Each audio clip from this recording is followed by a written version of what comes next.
আজকে আমরা যে বিষয়টি আলোচনা করতে যাচ্ছি সেটা হচ্ছে স্টেপ মোশন অটো অ্যানিমেশন। এই যে ধরুন আমাদের একটা ইমেজ আছে, তো এই ইমেজের এখানে কিছু পপকর্নের ছবি দেওয়া আছে, আর এটা পরে পপ হয়ে যাবে, মানে এটা ফ্রাই করার পরে যে অবস্থা থাকে এই জিনিসটা, তাহলে এটা অ্যানিমেটেড ওয়েতে কিভাবে কাজ করবে সেটা আমরা দেখতে চলেছি। যেমন ধরুন এই যে এখানে পপ এগুলো রয়ে গেছে, তো আমি যদি এটাকে ভিডিও চালাই, জাস্ট এইভাবে একটা অ্যানিমেটেড ওয়েতে আমার একটা ভিডিও তৈরি হবে। তো সেটা আমরা কিভাবে তৈরি করব সেটাই আজকে আলোচনার বিষয়। তো ঠিক আছে, ওয়েলকাম টু আইটি গুরু।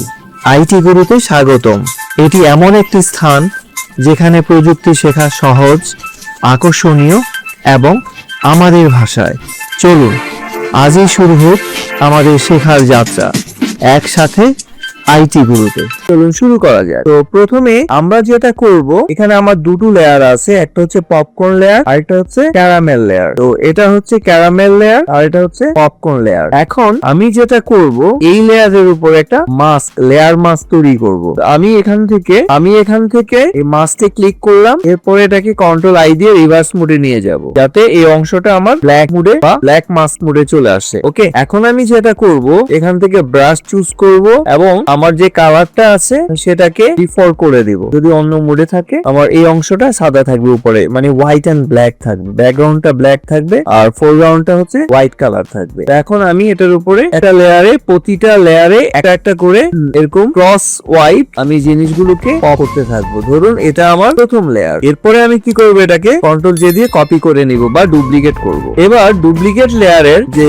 থাম্বনেইলটা আছে মাস্কের, সেটার উপরে এনে আমি এবার পরের পপটাকে এই যে এইভাবে মাস্ক করে দিব। এইভাবে আমাদের পুরো প্রসেসটা চলবে। আবার এটাকে আমরা কি করব, কপি করতে থাকবো এবং লেয়ার থাম্বনেইলটাকে ক্লিক করে আমি এটাকে এইভাবে ড্র্যাগ করে পপ মোডে নিয়ে আসবো। এইভাবে খুবই স্মুথলি সাবধানে করবেন, যাতে প্রত্যেকটা জিনিস কি হয়, এক একটা লেয়ার আলাদা আলাদা কি থাকে। এভাবে আমার যে কমপ্লিট না হওয়া পর্যন্ত আমি কি করব, মানে যতক্ষণ না জিনিসটা কমপ্লিট না হচ্ছে ততক্ষণ আমি এভাবে সেম কাজটাই বারবার রিপিট করতে থাকবো। সেম জিনিসটা এভাবে রিপিট হবে। এভাবে আমরা জিনিসটাকে রিপিট করতে থাকবো। খেয়াল রাখবেন, আপনি থাম্বনেইলে ক্লিক না করলে এখানে কিন্তু এটা হোয়াইট কালার চলে আসবে। প্রতিবার কপি করার পরে থাম্বনেইলটা আমরা এরকম সিলেক্ট করে নিব, নাহলে এটা অন্য কালার মোডে চলে যাবে। সেম একই প্রসেস, আবারও সিমিলার আমরা এটা কন্টিনিউ করতে থাকবো। এইভাবে আমি একটু দ্রুত সেরে ফেলছি, তাহলে ভিডিওটা অনেক বড় হয়ে যাবে। হ্যাঁ, রিপিটেড কাজগুলো এভাবে আমরা জিনিসটা কন্টিনিউ করতে থাকবো। ওকে, এখন যখন আমার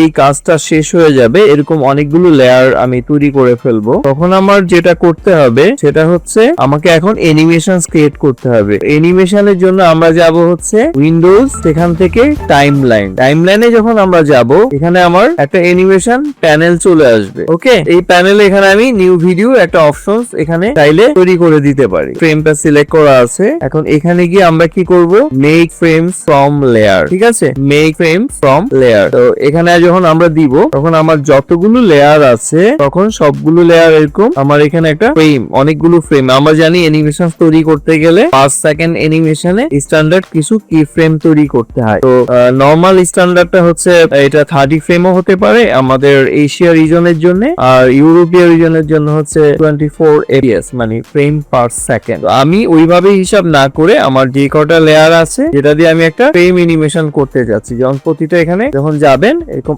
আলাদা আলাদা। তো ফার্স্টে আমাকে এখানে যেটা করতে হবে, যেমন এটা হচ্ছে আমার একেবারে ব্যাকগ্রাউন্ড লেয়ার, অন্য লেয়ার গুলো কিন্তু আমি এখানে অ্যাক্টিভ করিনি। আমি যখন এই লেয়ারটা যাব, প্রত্যেকটার সাথে আমি ব্যাকগ্রাউন্ড লেয়ারটাকে অ্যাক্টিভ করে দিব, তাহলে আমার পিছনের কালারটা ফুল পেজের থাকবে। এই কাজটা আমাকে কন্টিনিউ করতে হবে। এভাবে আমরা জিনিসগুলো কন্টিনিউ করে যাব একটা একটা করে, মানে প্রত্যেকটার পিছনে আমরা ব্যাকগ্রাউন্ডটা অ্যাক্টিভ করে দিব। আর সেটা না করলে জিনিসটা, যেমন এই লেয়ারে যখন যায় এরকম একটা ছোপ ছোপ রেড চলে আসবে, যেটা দেখতে খারাপ লাগবে। এখন আমরা যখন এটা তৈরি করে ফেললাম, এখন আমি যদি এটাকে প্লে করি, তাহলে আপনারা দেখতে পাবেন একদিক থেকে জিনিসটা পপ হয়ে যাচ্ছে। আমি এটাকে আরেকটু মোশন করার জন্য আমি এটাকে রিভার্স করে দিব। এই যে আমার ফ্রেম গুলো আছে, এই ফ্রেম গুলোকে আমি সিলেক্ট অল করে নিব। অল করার পরে আবার এখানে ক্লিক করে আমি জিনিসটাকে কপি করব। কপি করার পর আবার ওখানে ক্লিক করে পেস্ট ফ্রেম। তখন আমাকে জিজ্ঞেস করবে পেস্ট আফটার সিলেকশন। আমি চাচ্ছি যে এই সিলেকশন গুলোর পরে এটা পেস্ট হবে, অথবা আমি চাইলে রিপ্লেস করতে পারি বা ওভাররাইট করতে পারি। তো আমি এটা চয়েস করব। এখন আমার এই ফ্রেম গুলো আবার ডুপ্লিকেট হয়ে গেল এখানে, এবং এবং সেটাকে আমি কি করব, রিভার্স মোডে করে দিব, মানে অপোজিট সাইড থেকে। তাহলে যেটা হবে কি, এই টোটাল অ্যানিমেশনসটা দেখতে এইরকম মনে হবে। এই আমরা ফটোশপে চাইলে এই যে নিউ ফিচারসটা আছে, এখানে স্টেপ মোশন অ্যানিমেশন বা ছোটখাটো কিছু ভিডিও আমরা বানাতে পারি। ওকে, তো ঠিক আছে, আজকে এই পর্যন্তই। জিনিসটা বেশ ইন্টারেস্টিং, আপনারা আরো অন্য কিছু দিয়ে ট্রাই করবেন। তো ঠিক আছে, সবাই ভালো থাকুন। শিখতে ভালো লেগেছে? তাহলে একটা লাইক দিন।